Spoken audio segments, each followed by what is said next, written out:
Good morning and greetings from Philadelphia. Welcome to the 6th case study seminar of the online conference Women, Water, Climate, Tackling the Challenges. Women for Water Partnership, in conjunction with its partners NetWwater and Soroptimist International of the Southwest Pacific, has organized this series of case studies. In this webinar, we take an urban setting addressing climate-related water security and air quality challenges in Khung, Kachao, keeping Bangkok's green lung breathing. These webinars were made possible through a grant of the Stockholm Environment Institute in partnership with the government of Sweden and their Asia's Strategic Collaborative Fund. I note, this session will be recorded, and we assume that by listening in, you give permission to do so. We will start with a video, and after that, a presentation of the case study, to be followed with a discussion, and after that, a young person's presentation as well. Regarding the video that I would like to introduce to set it all in the context of what is going to happen, we start with a case study of the Khung, the bend in the river. The area is an oasis of green in the Bangkok metropole with an abundance of water, fresh, salt, and brackish. It is the last remnant of the green belt of the metropolis. Home to 40,000 residents, the 6 districts that make up Khung Kachao are confronted with a series of challenges regarding water and land management. The video highlights the social collaboration partnership that was formed to create and execute sustainable economic development scenarios. Please enjoy watching this short presentation.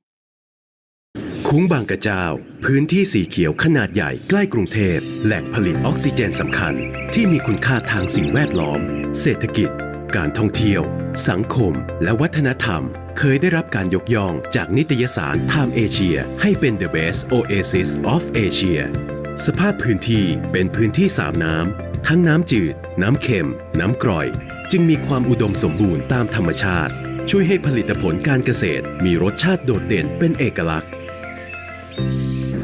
ปัจจุบันการเปลี่ยนแปลงของสภาพแวดล้อมเมืองขยายน้ำเค็มรุกล้ำท่วมขังส่งผลกระทบต่อคุ้งบางกระเจ้าในหลายด้านคนในพื้นที่ขายที่ดินคนที่เข้ามาอยู่ก็มาถมที่ปลูกบ้านสิ่งมีชีวิตต่างๆเช่นหิ่งห้อยพวกปลาพวกนี้มันก็จะหายไปเรื่องน้ำเค็มเข้าแล้วไม่ออกพนังกั้นน้ำค่ะมันชำรุดพืชพันธุ์เกษตรกรรมของชาวบ้านเนี่ยตายที่นี่ไม่เคยมีรถติดหลังจากมีการพัฒนามีการท่องเที่ยวคนก็เข้ามาเยอะคนนิยมมาเที่ยวเมื่อนิยมมาเที่ยวเนี่ยคนยิ่งมากขยะก็ยิ่งมากไม่อยากให้มีรถพ่วงใหญ่ๆเข้ามาในพื้นที่นี้เนื่องจากว่าถนน2 เลนก็อันตรายค่ะงานพัฒนาพื้นที่คุ้งบางกระเจ้ามีความท้าทายและซับซ้อนในหลากหลายมิติจึงต้องการพลังความร่วมมือความเชี่ยวชาญเฉพาะทางจากหลายศาสตร์ดำเนินงานอย่างสอดคล้องเชื่อมโยงและบูรณาการโครงการ Our คุ้งบางกระเจ้าจึงเกิดขึ้นภายใต้การกำกับของมูลนิธิชัยพัฒนาองค์กรชั้นนำระดับประเทศทั้งภาครัฐเอกชนชุมชนภาควิชาการและประชาสังคมผสานพลังความร่วมมือในการอนุรักษ์และพัฒนาคุ้งบางกระเจ้าด้วยรูปแบบ Social Collaboration with Collective Impact โดยน้อมนำศาสตร์พระราชาเข้าใจเข้าถึงพัฒนาและปรัชญาเศรษฐกิจพอเพียงเป็นแนวทางดำเนินงานที่มุ่งเน้นความต้องการและการมีส่วนร่วมของชุมชนเป็นสำคัญภายใต้ความร่วมมือกำหนดกรอบการทำงานและเป้าหมายร่วมเพื่อสืบสานพระราชปณิธานพระบาทสมเด็จพระปรมินทรมหาภูมิพลอดุลยเดชบรมนาถบพิตรและแนวพระราชดำริสมเด็จพระเทพรัตนราชสุดาสยามบรมราชกุมารีในการอนุรักษ์และพัฒนาคุ้งบางกระเจ้าทั้งด้านเศรษฐกิจสังคมและสิ่งแวดล้อมให้เติบโตอย่างยั่งยืนและสมดุล20 ปีข้างหน้าในมุมมองของผมเนี่ยนะครับคือตอนนี้หน่วยงานของราชการหรือว่าหน่วยงานของเอกชนต่างๆเข้ามาช่วยในตอนนี้นะครับพยุงให้กลุ่มต่างๆที่เกิดขึ้นในบางกระเจ้าเนี่ยกลับมาเป็นเหมือนเมื่อ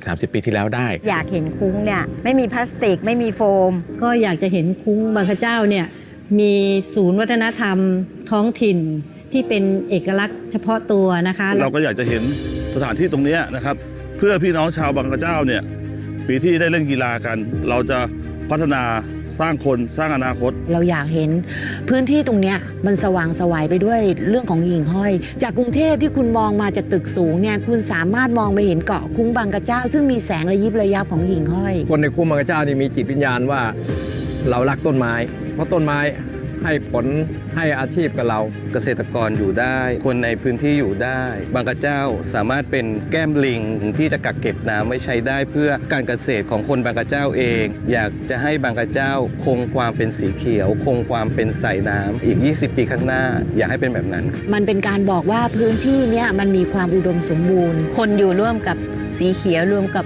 ป่าได้หัวเรือมูลนิธิชัยพัฒนาตัวขับเคลื่อนก็คือวัดในฝ่ายบริษัทเอกชนเป็นตัวเติมพลังที่จะให้ขับเคลื่อนไปถึงเป้าหมายปลายทางโครงการนี้จะเป็นโครงการที่ทำให้ทุกความฝันของชาวคุ้งบางกระเจ้าเป็นจริงพวกเราพร้อมที่จะไปถึง common goals share vision ตรงนั้นด้วยกันไหมครับยกมือหน่อยได้ไหมครับเรากำลังจะสร้างประวัติศาสตร์ด้วยกันนะครับอีก10 ปี20 ปีหลังจากนี้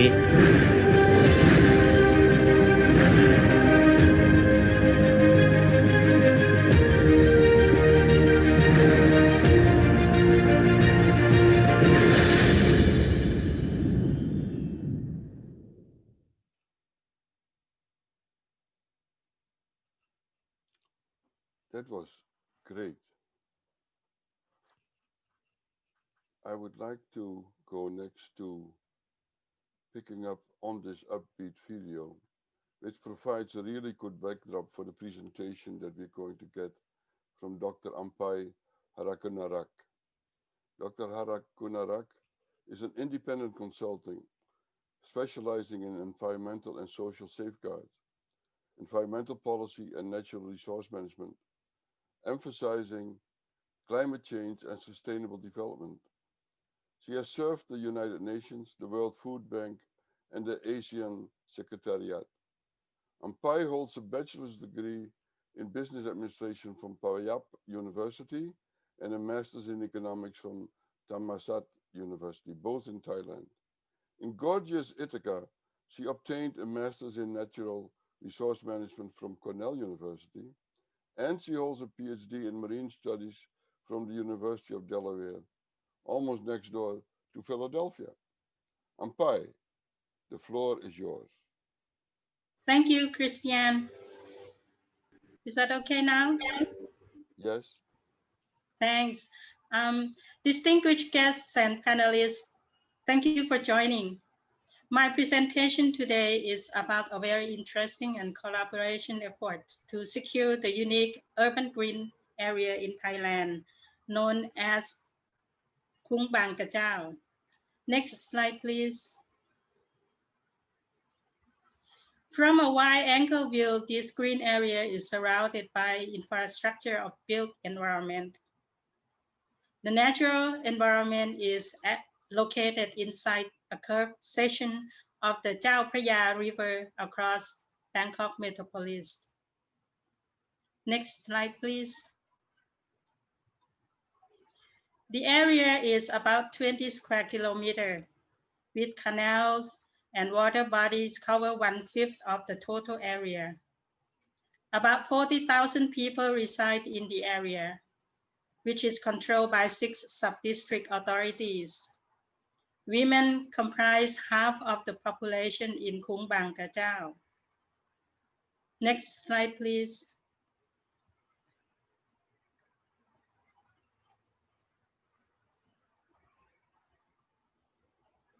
I think we should go back one slide. Is that correct? Yes, thank you. Biodiversity is in the area is relatively high, home to over 600 species of flora and fauna. This is due to the fact that the area consists of 3 kinds of aquatic environments: freshwater, seawater, and brackish water. Agriculture area is around 1/4 of the area. covered mainly by fruit trees and orchards. Next slide, please.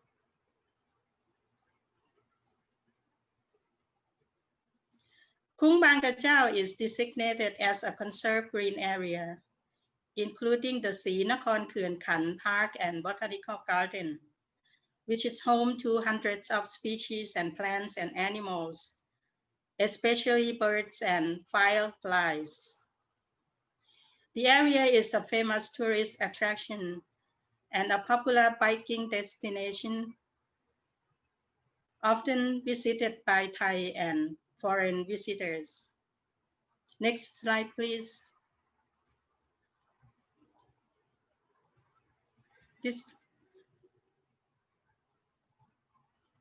Khung Bang Kachao is facing a number of threats.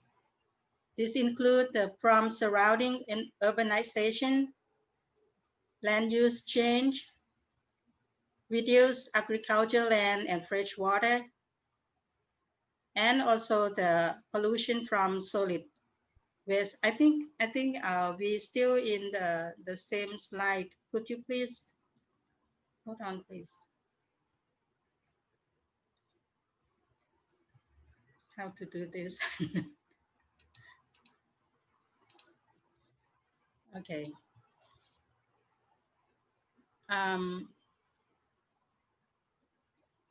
Yes, this one about the tourist attractions, which I already mentioned that people come here for the attractions, the good attraction.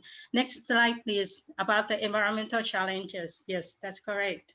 As I mentioned earlier, the area facing a number of threats. These include the surrounding urbanization, the land use change, and also the reduced agricultural land and fresh water, and then pollution from solid waste and wastewater. Next slide, please. The management challenges include the need of the coordinated management and partnership building. This is crucial. Partnership among the local communities, the local authorities, and other relevant stakeholders, both in the area and from outside the area. This compiled from the previous experiences of the area management. Next slide, please. There are also opportunities and good practices evolving through collaborative efforts between various stakeholders and partners. These include, among others, the Our Khung Bang Kachao project, BioBliss survey, integrated area management initiative, and also the biodiversity protection and utilization project. Next slide, please.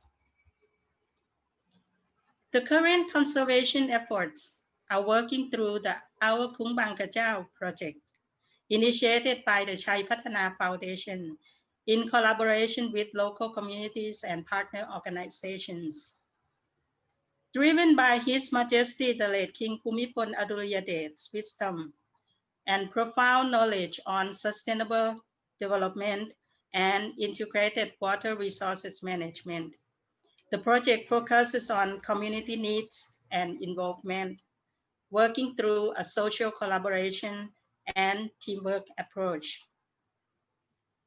By combining resources and expertise, aiming to produce positive outcomes for the area and its community. Next slide, please. Specific goals are set among the project partners to improve people's livelihood, to preserve biodiversity, and to foster sustainable growth of the community. This includes, among others, water management and erosion control, waste management, youth development, income generation, as well as green development. Next slide, please. The project works through partnership organizations in a team-based environment. Next slide, please. The partnerships are built among stakeholders and partners organizations from various sectors, particularly the governments, business, and civil society. Next slide, please. The project is implemented through a clear committee structure comprising of operation, legal, and also the sectoral-based or issue-based operational teams. Next slide, please. From the first year achievements, after the first year of the implementation, key achievements are realized, which include, among other, increased green areas or space, green markets for local produce and income distribution, scenic routes launched, youth career developed, community waste managed, and local capacity strengthened for especially integrated management of water resources. Next slide, please. Other development and conservation opportunities also include biodiversity study and knowledge sharing. Youth from inside and outside the community participated in biodiversity survey or BioBliss to learn about plant and animal species in the area. Next slide, please. Through a biodiversity management project funded by the Global Environment Facility, supported by the UNDP and also the WWAP of Thailand, the local governments and communities work together on livelihood development with gender responsive activities and training. Next slide, please.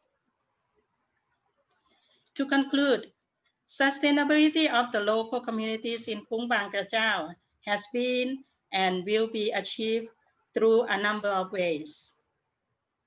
Collaboration among various stakeholders and partners, strengthening local capacity for sustainable development in addressing existing and emerging threats, such as environmental and climate change, unsustainable livelihoods, improving people's livelihoods through green growth, and recently in coping with communicable disease. Next slide, please. If you live nearby the area or in Thailand, Khung Bang Kachao is a good place to visit, I confirm. I'm certain that you will enjoy the experience in the green environment, chatting with the locals with friendly smiles, and of course, Thai fruits and dishes. To find out more about the area, these are some websites you can start with. Thank you very much. Thank you, Ampai. This is a nice explanation of this ongoing project to keep the clean lung breathing. You emphasize to see and understand the Khung Bang Kachao as a commons, and you highlighted the need to include all relevant stakeholders in the management of such commons. This looks like a well-developed plan with sufficient attention to dissemination, flexibility to adapt to the threats of climate change, and the handling of water challenges, including grey water. I specifically like the areas of capacity building and community training and awareness programs, including those focused on climate change and water conservation. It's specifically addressing where the young people have to come in. What more can we learn from this project? And what can we contribute to this project of the commons that is the Khung? And what can we do to implement such projects? Let's turn to Simi Kamal. Our discussant, Simi Kamal, is the founder and chairperson of the Hisar Foundation and has 40 years of experience in the water sector, specifically focused on women's empowerment, social development, and poverty alleviation. She served for 9 years on the technical committee of the Global Water Partnership in Sweden, and she was head from 2016 to 2020 of the grants and program section at the Pakistan Poverty Alleviation Fund. She is founder and co-chair of the Every Woman's Treaty campaign to end violence against women. She sits on the board of the International Water Management Institute in Sri Lanka, and she is involved in establishing the Punjabi Hisar Water Institute at the Net University in Pakistan. She is the recipient of several international and national awards. Simi Kamal holds a master's degree in geography from the University of Cambridge. Simi, the floor is yours. Hello, everybody. I hope you can hear me well. I can indeed. So, Ampai, that was really interesting. You know, I know Bangkok really well. I have visited part of that area that you talk about, and it is such a prime example of what the lungs of a living city should be. So I'm going to add some examples from other parts of the world and see if I can relate them to this really a very great example. So unfortunately, when we talk about urban development, the picture that comes into the mind is concretization. And in the minds of many people, development therefore begins to mean concretization.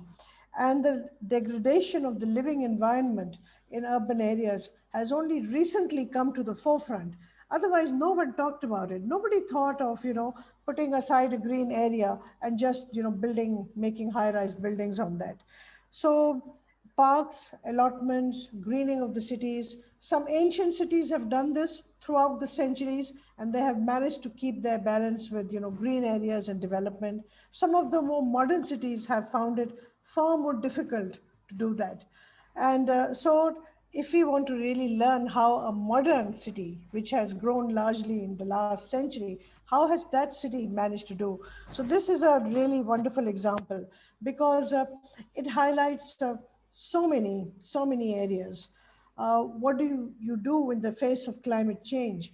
How does greening help to combat climate change? How do you focus on community? How do you focus on biodiversity? We heard from Empire about the hundreds of species of flora and fauna that now flourish. How do you build green value chains based on this? How do you focus on water management and look at the principles of integrated water resources management? Most importantly, how do you get the administrative support and the structure? Very often there is a battle between the citizens and the administration, and they very rarely get resolved. Then how do you get the corporate sector involved? And that's a very tricky thing because some of the biggest fossil fuel companies also support green development, but it is never intended to do away with the fossil fuels. So it's very difficult to make those decisions. And I like the way it has been framed: environment, economy, culture, and conservation. And the triple P, as we say, how do you get green markets, income, redistribution, some capitalist development, some profit motivation? How do we put it all together? And of course, the research and involvement of universities and young people. So now, if I want to share with you some other examples so we can compare, the question is that around this concretization of cities, it's either because of industrialization, it's because of land grabbing, because more living space has to be created, or there is citizens wokeness, as young people say now, citizens wake up, and so something comes out of it. So I'm going to share 3 examples with you: that of Lake Biwa in Japan, the Gutter Bagicha in Karachi, my city, and in Cape Town, and to compare how some of them have tried to move out of this concretization. How have women been part of that? And whether they compare in some way to what is being attempted in Bangkok. So I'll start with Lake Biwa, and please somebody stop me if I'm going on too much, okay? So Lake Biwa is such an interesting example because, as you know, in Japan there's very little land, and so all the industrial development happened, and we got a whole conurbation from Tokyo to Kyoto and beyond. You just see industrial development. So much of the industrial effluent began to be thrown into Lake Biwa, and there was so much degradation of Lake Biwa that it was invaded by several species that turned the whole water red. And in the meat, can you imagine a red lake? And the mothers of children really woke up because their kids were getting sick and they were getting nappy rash, and this water was affecting everybody. So the women and the mothers, they started going to all the administration and nobody paid attention to them. So they started a street movement. And that movement picked up in such a way that it eventually landed up in the Supreme Court of Japan. And it took 10 years for that fight to happen until the Supreme Court passed the laws to say that all those industries that were polluting the lake had to clean it up. And then, the lake was cleaned up. And the concept of water stewardship actually comes from that experience, a term that we use so much like jargon now. And then, the river was restored. It became very pristine. I saw it in 2003 and I couldn't believe it. It was so beautiful. One could never believe how polluted it had become. And now it was pulled back from the brink of atrophying. And then you see, they said, okay, we have to, they used culture, religion, leisure, people's rights, all those arguments and all those traditions were used to, rehabilitate that lake and to use it in a very different way from what it was doing before. So this is an example of industrialization and citizens' action. Then in my own city, we had this huge green area called Gutter Bagicha. Now, gutter actually means something that takes away water. Sumit knows what it means and what a negative connotation it has. Now, that name was given because there was a recycle plant that was put up there, which, by the way, doesn't work so well anymore. So it got that name, but in actuality, it was a beautiful green area over acres and acres of land, lot of traditional indigenous flora and fauna. And then this used to serve at the lungs of the city. And then there was land grabbing. Slowly. First there were tanker mafia. Then they started building housing societies. Then, they said they had to put up shops there. And slowly the area is now only a quarter of what it used to be. But then, there have been a local organization called Sherry, which means citizen, started movement against that. Again, there were campaigns. I was part of that campaign. We went to court. So at least that one quarter area is now safe. We don't know how long it would be safe, but at least, that has been pulled back. But the city is huge, and that is not sufficient lungs for the city to breathe. And what we see is that wherever there is a park, slowly, you will see first there will be concrete walking tracks, then, there will be some parking area there, then they'll say a few shops, then they'll say a mosque or two, and before you know it, only a very tiny part of that green area is left green. So, we really need to learn for what Bangkok did. I mean, there are some differences because Bangkok has a lot of rain and a lot of very natural green areas, whereas a lot of mega cities in the world, especially in the developing world, don't have much water, don't have much rain. And, it would be much harder to do that. Nonetheless, it's an example to really learn from. And last but not least, I want to talk about Cape Town, because Cape Town is a quintessential example of what climate change was doing to it. It is a dry area. And, day zero was upon them last year. And they said on that day, water is going to run out. And the citizens all banded together.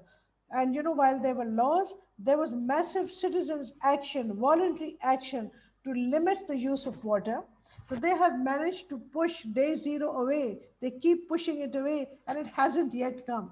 So I wanted to share these three examples with a view of what really we could do in the world. Do I have 2 or 3 more minutes left, Christian? You are muted. Sorry, you'll have to turn on your mic. No. Sorry? I actually did not keep time. I have Okay. I have kept rough time, so I think but I can go for just 2 or 3 more minutes. So what I'd like to say is that if you want to draw lessons from all these examples, and we are talking about women, the role of women in the water sector and how we can do to limit, I shouldn't say limit, how do we respond to the challenges of climate change? And climate change, as we know, is happening a lot faster than we had envisaged. We are already at 1.5 degrees centigrade temperature rise, whereas we had originally thought that this would happen by the end of the century. So given these in mind, what are some of the good practices we've seen globally? You know, cities which have given urban allotments, and some of them have done it for not a short period but for centuries. Okay, cities like London, which have this tradition of having both green areas, a lot of planting, and also allotments within urban areas where people grow food, and that's very important. And that is where it has worked. Good laws, different parts of society coming together, a greater understanding of the role of women, young people, and citizens. I think where that has happened and where these groups have come together, we have seen changes happening. I think one of the things we need to do, and this has come through in the Bangkok example so well, every city has to learn to grow food. We can't just rely on hinterland somewhere else. And growing food everywhere means growing them on high-rise buildings, growing them on your balconies, growing them inside your rooms, growing them on your rooftops. And that involves green thinking and the greening of buildings. So I think what we can learn, and perhaps maybe a name if you want to give to Bangkok, about the queen of greening or whatever you want to call it. But I have seen Bangkok over the last 30 years, and I have seen its greening. So Ampai, that's really wonderful to hear from you. I hope that all the current demonstrations that are going on are not going to destroy the green areas. Thank you so much. Thank you indeed, Simi. I am totally agreeing with you about the urban food environment, and I'm very much working on it right here in Philadelphia. Also, that whole notion of Cape Town and trying to get the community together to become safe and very important. It's a thought-provoking question that you brought up indeed. Please, to the audience, make sure that you can put your questions in the Q&A box. And we will have time to discuss your questions at the end. I would like to follow up on Simi's enthusiasm and discussion points with introducing Dr. Sumit Fetch, who is originally from India, but he has now been living in the Netherlands, where he is actually learning Dutch, a difficult language. He is a postdoctoral researcher at the Faculty of the Sciences at the Vrije Universiteit Amsterdam, and also at the Public Administration and Policy Group at the University of Wageningen, close by to the village where I was growing up. Sumit, please start your comments. Thanks, Christian, for the introduction. And I also want to thank Ampai and Simi for giving an overarching narrative of what Khung, Kachao, and other places in the world are trying to tackle the issues of water and climate change. What I'm going to do is, I just have one slide to mention and maybe 5 or 6 points to give an overarching overview of what some of the aspects we could do in the near future, what kind of research initiatives we would want to bring on, and also some of the initiatives in terms of how youth can be integrated in the tackling of these challenges or the future challenges. Please, next slide.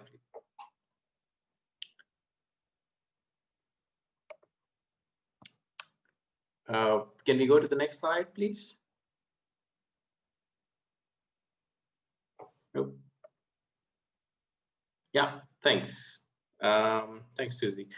All right, so first I'm going to start with that. I think it's very interesting on how Ampai's presentation and her experience with the Khung Kachao gives an overarching narrative of how cities can mitigate the challenges of climate change, water scarcity, and create these wonderful, beautiful green spaces, which Simi very well kind of discussed with other cases too. The second important thing is that I think there is a very interesting point which Ampai was making, was that the role of the youth there, and especially their involvement in some very interesting initiative like BioBlitz initiative of conserving the biodiversity there, but also kind of looking at the importance of different types of water resources. When we talk about cities, I think wastewater is a bigger issue. And sometimes we are driven in terms of this whole creating these modern mega cities that we need to clean the wastewater, and we don't see the value of what it brings in terms of nature or natural values to it. I think the importance of three types of water existing in that green area itself presents the overarching usability of water, but also what it brings back to the nature, what it brings back to the people. I think that's a very interesting point being made there. And I think youth can play a big role in changing that narrative. I have myself involved in various wastewater projects in South Asia. And I see that there is so much of value attached in terms of either treatment of wastewater. We should not even call it a wastewater because it's not waste. It has some usage attached to it. It can help in growing the food for the urban areas rather than taking away the resources from the hinterlands, as Simi mentioned, or the peri-urban areas where we are continuously engulfing their resources as the city is expanding. The next point which I really wanted to make is one of the, not a criticism, but a way forward to what the cities have been doing, or the example of Khung Kachao can really look into is, especially that it has a philosophy which talks about the sustainable development as well as the integrated water management.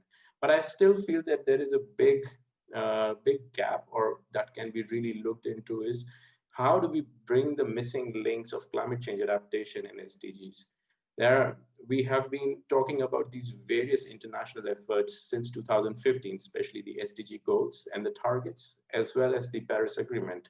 I think somehow these two large international efforts needs to come together. They have been working in silos, because what happens is that if there are different ministries, there are different people, different interests, and some goes for development-oriented growth.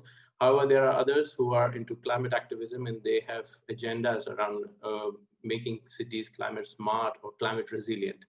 And I think that is a big gap between the two international efforts which can be looked into.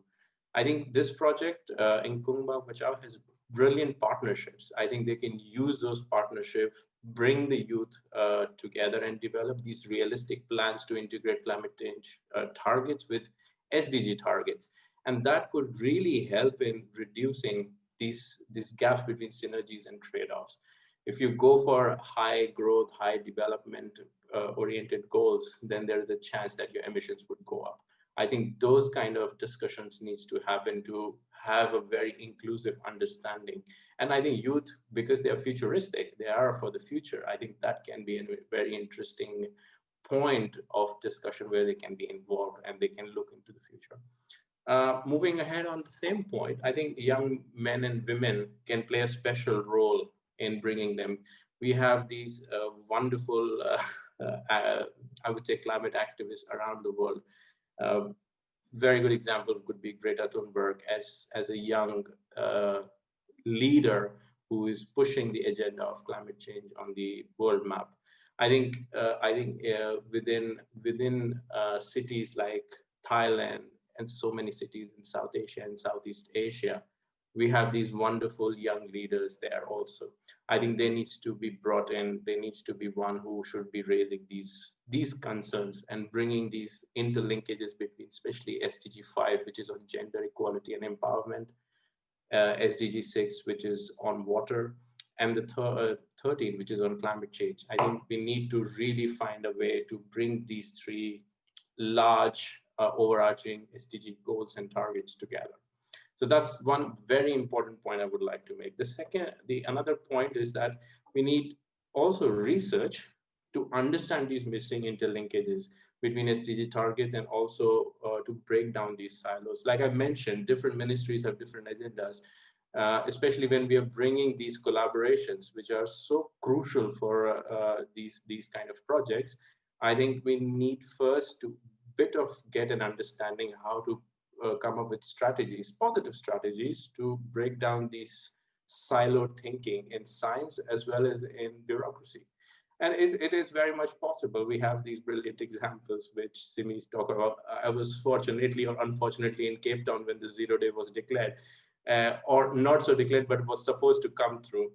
And I could see there were so many initiatives already going from the government, from the mayor of Cape Town, as well as from the people. So it's a joint effort.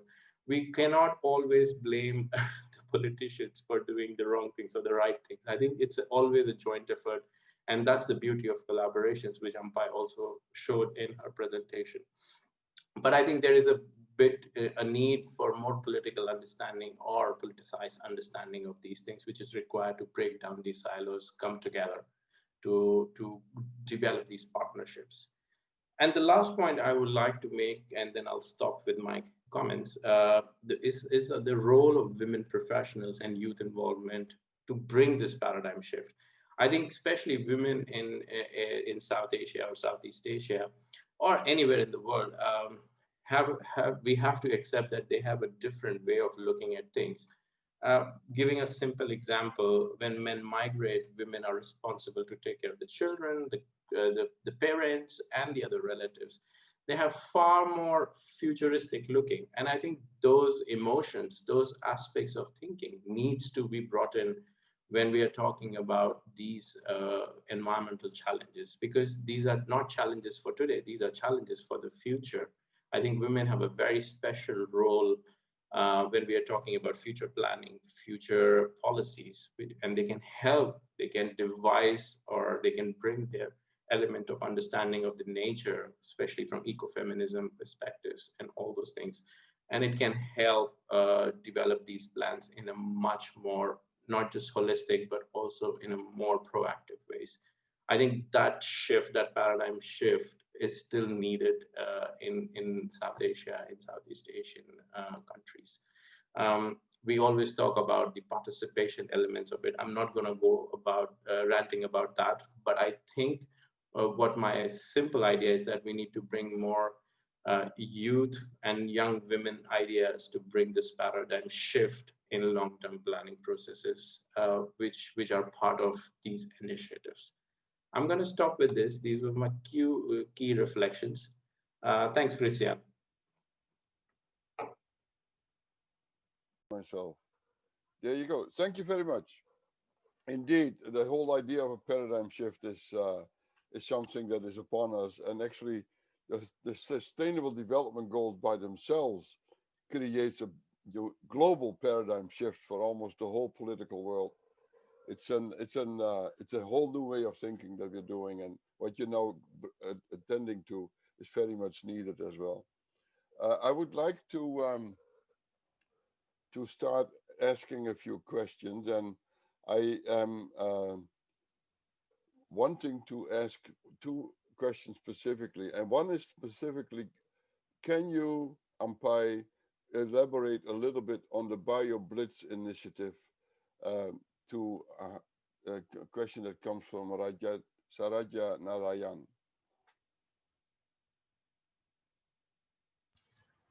Okay, thank you for the question, Christian and Sarada. Actually, the BioBlitz is a global activities, as you may know.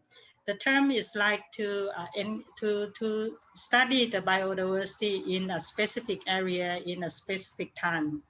And this activity was conducted in support of the Green Global Foundation of Thailand. Yes, that's the name, Muniti Lok Si Khieu, which sort of encouraged the youth to learn about the biodiversity in specific area. And in this case, they chose Khung Kachao as the site. And they invited young people, students from inside and outside the areas together to learn about the methodology, how to survey the biodiversity, the flora and fauna species, and give them the kind of handbooks so that they can identify what kind of these species are and what's their lives, how they live together in an ecosystem. That's the BioBliss, and that's what's going on in Khung Bang Kachao. Thank you. Okay, is it definitely a professional activity connected to reach out to the young people and creating that into an action plan, and I call it experiential learning and it works very well, I would say. I have another question from that had been brought to me, is that I have to come back up a little bit and allow me to be a little bit clumsy in these things. The question was brought up, wastewater is still a very large issue in many urban areas. And most of the wastewater is still going into the ground and into the surface areas untreated. And can these urban green areas change this and make citizens aware of the challenge? And I'm specifically interested in this question because in Kolkata, we have the water situation, wastewater being drained into a situation where the lakes will take care of it, the wetlands of Kolkata, before it gets into the surface areas and into the rivers. And the wetlands scenarios can be integrated with green scenarios. So this particular question is quite relevant, and I think that we should address it. Is there anybody who could address this question a little bit? How is it done, and are we going to do it in the Khung? I can reflect on the wastewater issue, but if Umpire wants to specifically talk about Khung Bang Kachao, then I think she should go first. Umpire, you're on mute. Okay, thanks, Sumit. Thanks, Christian. In Khung Bang Kachao, actually, as mentioned earlier, that the whole idea is initiated from His Majesty the late King Bhumibol's wisdom and also the knowledge on water management. His Majesty's knowledge is so profound, especially on water issues, ranging from the flood, the drought, the pollution in the water. Like for wastewater, His Majesty invented an equipment that can sort of add the oxygens into the water so that to sort of kill the pollution. In Khung Bang Kachao, it's true that wastewater becoming an issue because of the lots of homestays and also the tourists to stay there. There are lots of restaurants and also agriculture, also one source of the wastewater pollution as well. But as far as I concerned, if this is the main issues in the area, then the people have been attentive to that, especially in the Khung Bang Kachao, our Khung Bang Kachao project administered by the the Chai Patana Foundation and participated in by many private sectors. They, as I mentioned earlier, in our Khung Bang Kachao project, there are teams that focusing on specific issues, like, for example, in terms of the waste management, which basically one of the issues as well, if we throw like plastic or plastic waste or other waste into the canals or river, it's also pollute the water as well. In this case, there's a private company that sort of developed the Center for waste collection and then recycling, and even will be further developed to use the concept of the circular economy in the area as well. So this is one thing that Khung Bang Kachao efforts have been dealing in terms of addressing the pollution issues. Thank you. I think it's going to be a hard one because it's so low lying, and there is really a situation of groundwater levels being really high up already. wastewater is going to be a major issue in how to tackle it and collect it. Right, and if I please add, you mentioned about the mangrove and also the wetlands. That's also the case in Khung Kachao as well, because the environment is, as I mentioned earlier, three water environments, right? The blackish, the seawater, and also the fresh water. So this is perfect in a sense for this species to be found, and the people also conserve this mangroves area as well. And as far as I know, there's been lots of research in terms of mangrove areas being the kind of screening area for the water pollution in a sense, because the species have the capacity to catch some of the I don't know, I mean, things, and also even the plastic waste. So it's easier for human to come in and then manage the area. Thank you. And Sumit, you wanted to comment as well, I understand. So please do. And then I have a question for Simi after that. I think wastewater is one of the biggest challenges when I look at the context of South Asia. I've studied both India and the Netherlands when we talk about wastewater treatment. Of course, I must say that there are technologies available. There are low-cost technologies available to treat the used water.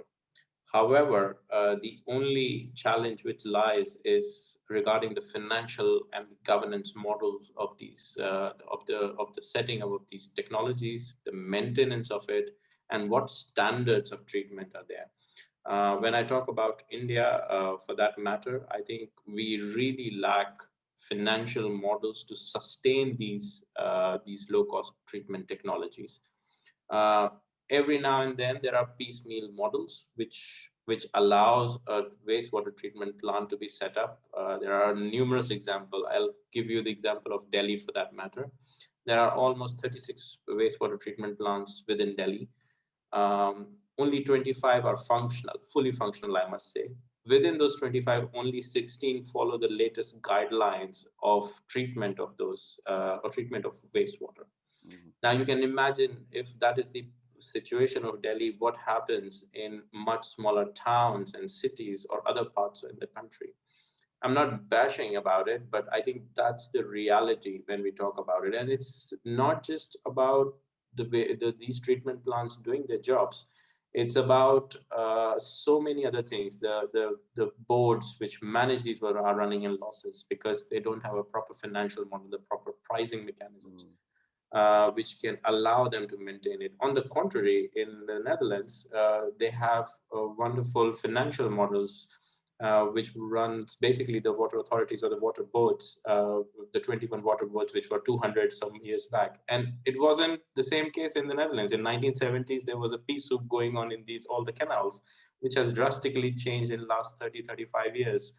And they have been able to bring these technologies, use them, create these models, financial models, where they use them to upgrade their treatment plants.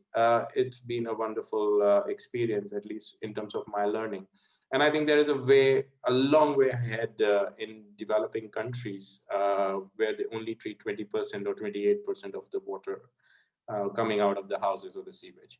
I think there's a long way ahead, but I think more than anything, because we always complain about technology, I think we have the technology. I think we need to really create these governance arrangements as well as financial models to run them. I completely concur with that idea that the technology being there, the other parts are financing, taxation, all kind of modelings to get that together.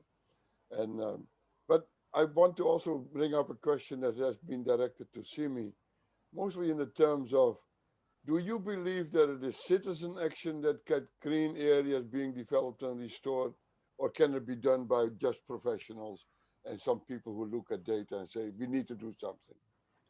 Can you integrate that particular thing? And then also, how does that work with citizen action translate into gardens and balcony? Because that's where it becomes really individual.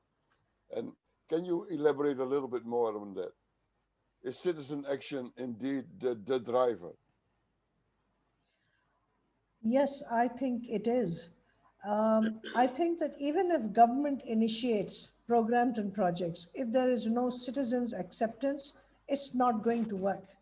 And when we talk about citizens driving, I want to talk a little bit about the leadership of women, especially in the water, greening, recycling, all those areas. Now, I'll begin with one example. Just recently, there was an attempt in my city, Karachi, to take over some of the coastal islands and to give them to developers.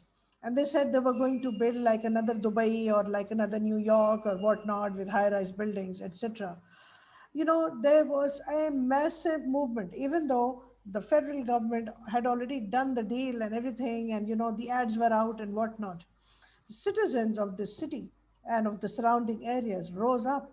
There was a massive campaign. People were out on the streets, on social media, they were writing. There were several cases which went to the court. And in fact, the provincial government that had originally agreed or had was one of the co-parties in actually getting this development idea going, had to back off. They had to take a political position. And they had to say that no, we do not agree with this ordinance. And just 2 or 3 days ago, it appears that this may not happen. I mean, it may lead to more conflict, and the federal government may still want to do that, but citizens' action has done that. And in the past as well, there was an attempt to develop 2, 3 more islands, and citizens' action, those of fishermen and people living on the coast, and indeed the citizens of the city itself stopped them from happening. In the same way, as I was mentioning, the Gutter Bagicha, the little bit that's been saved has been because of the, and in the forefront of the citizens' actions have been women, local women, and that's really important because I helped set up something called Women in Water Networks in South Asia, and it's maybe 10 years ago, and women in South Asian countries, we work above the politics. We don't care about the politics of the armies and politicians. So we have a sisterhood across, and we are always talking to each other. And at the time when there was more track to dialogues, I was in India all the time. But now relations are so bad, I haven't been for the last 10 years. Nonetheless, so we developed this model of women in water networks, and we put them in the forefront, with the result that where women were in charge, things happened. Just look at how COVID has been managed. Which countries have developed better results?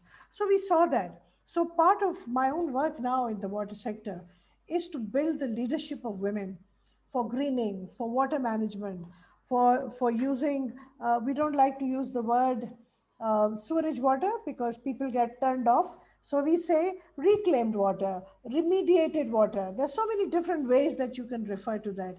And women, after all, are the people who manage water at home, even on the smaller farms, unless it's big irrigation, which is what men do, and they keep women out of it. When we talk about actual water management and domestic water at home, I mean, if I don't get water in my house, I go running for it, not the guys in my family. Okay, so this is how it is. This is how it is. So given that this is happening, therefore we have to develop women's leadership. And as part of that, you mentioned the Panjwani Hisar Water Institute that we are putting up at one of our 100-year-old university. That was originally set up to produce engineers for the barrages and dams. Now we are saying it's all turned around. Now we need to produce young men and women who know how to do recycling, who know how to do remediation, who know how to do water conservation and water management. So one of the courses we are doing is to develop women's leadership in the water sector.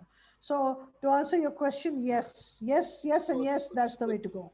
I would like to emphasize that we are at the moment doing urban research as an urban design as new schools, and the women students and the women faculty are definitely in the majority in these schools.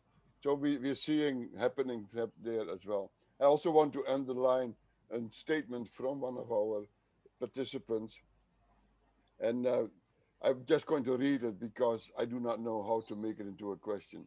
Mangroves are being investigated by Wageningen University as a solution to save riverbanks and to avoid flooding. So we're back on finances. All these good initiatives need funding. And again, women organizations and women projects only get 0.505% of ODA according OECD research. How can we change that? Like the Secretary General Kachao says, give the money to women. I have no idea how to translate that into an action plan, but I do believe that if you say it is the local, the citizens' actions that make things happen, then it is indeed also therefore, if you then get the citizens involved in getting money, let it indeed be then the channel through which the women can participate and get deeper into it. I find this conversation very interesting because I am only looking at my own little thing in the universities and the students getting training, but the whole idea about getting the community involved is a whole other ballgame. I have I'm supposed to have one or two questions here. There have try to find it here. Christian, I want to make a comment on the Go ahead. comment you kind of shared with us.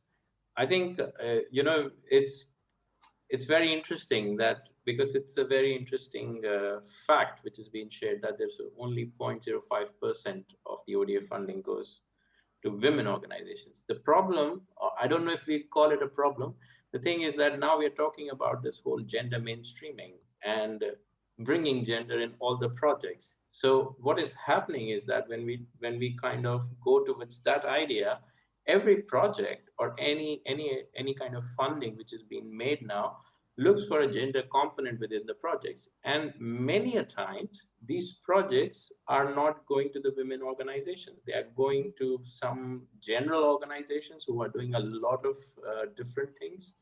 And maybe they are focusing on women, maybe they are not, but they have a gender component, at least in their research proposal. And that's where the funding is being channelized, and in the name of gender mainstreaming. So I think it's time we also start questioning what exactly is gender mainstreaming doing? Is it enough? Is it really making the difference on the ground? I think that's something which we really need to think about. I'm so glad. May I say, yes? May I just add to that in 1 minute? Yes, please.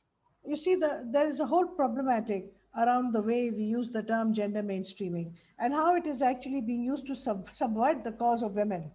Okay, I always say that when there is a when we talk about a gender gap, the rights and entitlements and resources of men are up there and women down here, and we have to close that gap. Now, in order to close that gap, we have to do a lot of specialized, proactive, women-based actions.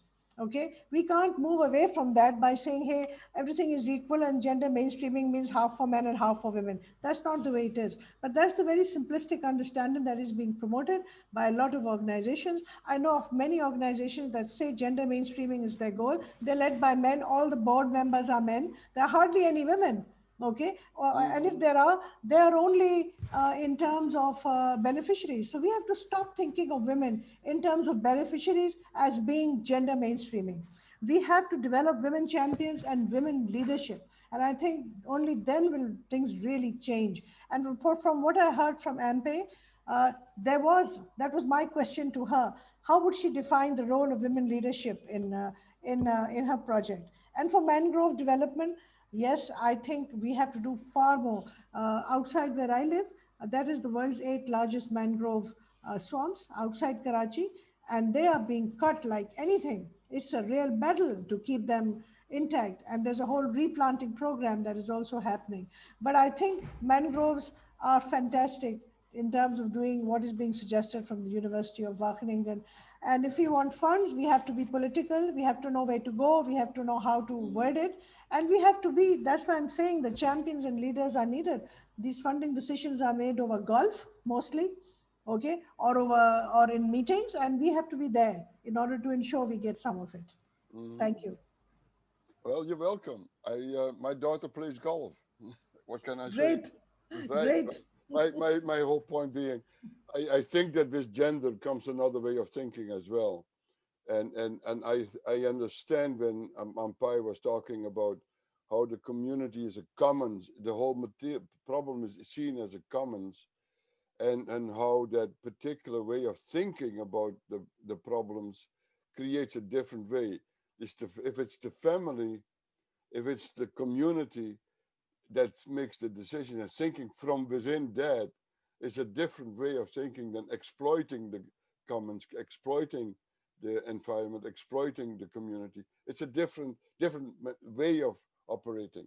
And I think that behind this, the gender discussion is a couple of other elements of that type of deep thinking that may change the way we do things in the world, especially around things that are called the commons. And I'm very impressed with the work of the Ostrom and those folks. There's another person who meant, Saratya brought up again that Singapore is a great example of a great greening of the metropolis by making the buildings green. And that's a whole other way of approaching this notion of getting resilient cities that fit in the modern world and going forward. And we have not even touched about what we need to do regarding these peri-urban environments and informal settlements and the big parts of where the urban area is not even being discussed because we don't even know how to handle the poverty issues and things like that. So there's more than water alone that needs to be addressed. In that context, I had a question to Ampai about does the activities of the collective around the Khung, do they take into consideration some of the other sustainable development goals, such as women equity, such as the whole notion of food production that creates food security? And I wonder how that is approached. Thank you, Christian. On women, if I may say, Thailand is a traditional but increasingly progressive society when it comes to gender roles. You can see that Thai women hold cabinet positions and seats in the legislature. Or we even have a prime minister as a lady. And specifically in the Khung Bang Kachao area, women have played a very major role in terms of working in terms of conserving and managing the area together, hand in hand with male, because at the fundamental, for example, our Khung Bang Kachao project, it says specifically that it has to be collaborative and it has to engage everyone. This means that the project does not really separate that we have to treat more ladies than male or something like that. But in practice, as far as I observe, women play a very crucial role in terms of doing things like, especially as a farmers, as a financier or something like that. So gender issues are women roles in conserving Khung Bang Kachao has been doing well, and I believe that it will be increasingly engage. It will increasingly engage the women and also youth in the area, because that's the fundamental objective of this one fundamental objective of this project already. On the SDGs, you mentioned about the Sustainable Development Goals. Frankly speaking, I haven't found sort of the project specifically mentioned about achieving the goals or something like that. But the fact is that all these organizations and also agencies engaged in Khung Bang Kachao have their own interest in SDGs, because Thailand is one of the countries that is is leading in terms of implementing SDG at the national level. So here we talk about the area specific, and those partners organization, I'm sure that they would bringing in some area of achieving the SDG into this area, especially Goal 3, the good health and well-being. Goal 4, quality of education. Goal 5, gender equality. Goal 6, clean water and sanitation. Goal 8, decent work and economic growth. As I mentioned earlier, that this project is for the people's livelihood. And the rest of the goal, especially from 10, reducing inequality, the 11, sustainable sustainable cities and communities, 12, responsible consumption and production, 13, climate change, as Sumit mentioned, is already here because especially for the disaster management, which not just only goal 13, but also goal 1 and 11, which is the sustainable cities and communities as well. Goal 14 about the marine life, of course, because we mentioned that Khung Bang Kachao is close to Gulf of Thailand. So this is the area. Goal 15, life of land. It's about the forest. It's about the green area. And specifically goal 17 is partnerships, which is the core sort of objective of our Khung Bang Kachao project. So in sum, I think that even though it's not explicitly say that our Khung Bang Kachao project would support or achieve the SDGs, but in practice, they are moving toward that. And this is just their first or second years of implementation. There would be more to come. And I'm certain that this will, as kindly suggested by Sumit, it will be integrated in their work plans some days. Good. Thank you. All right, you went through all of them. That the whole point. Okay, I'm hearing you loud and clear. There is one particular question left, and that I would like to bring up is that, and that is more for urban areas in general, and not more this particular project. There was mentioned that how in Singapore people are using new water from recycling wastewater, and the question that I have is how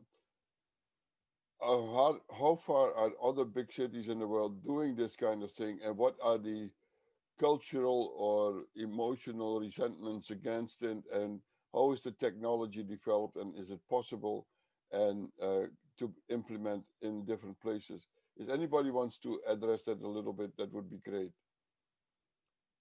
Simi? Yes, I could take that. I was just writing in the chat box about that. I know the Singapore experience really well. Many years ago, almost, I think maybe 12 years ago, I invited a group from Singapore to come to one of our water conferences in Pakistan. And they came and, they brought all kinds of solutions, the live viruses that eat up the pathogens in polluted water, the bicycle that you can sit on, and it has a system where you can put one end into polluted water like flood water, and from the other end you would get clean water, and it used manual power. And new water was introduced. They brought tins of new water and we gave it out in the conference and all of that. So yes, all of those are available. The problem is that when the government and also the corporate sector in a country has a mindset that only thinks about big projects as development, then these little things don't matter to them. Okay, they don't want to do water remediation, for example, in small lakes and in flood waters where that happens. They want to build another dam. Okay, from where they can get huge loans, and there are huge kickbacks, and they can invite foreign organizations to be their partners and all that kind of thing. And then the international corporate sector also pushes these kinds of projects because they get a major part of it. They don't get 10%, they get 90% of it. Okay, so if in that kind of mindset, it is very, very hard to go. I mean, for me, it's a no-brainer. If you have low-cost technologies available, why wouldn't we wish to use them? And in many of our countries where the population keeps growing, we don't want to go to large-scale mechanization. It doesn't make sense.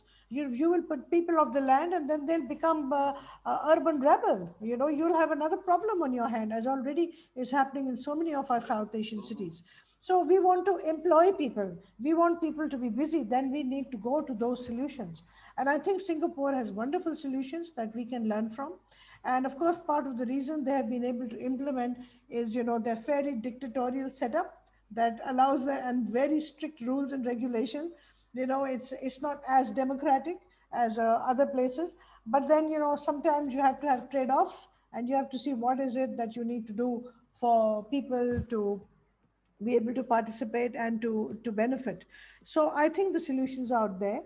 I think when citizens get together and they make demands, then things happen.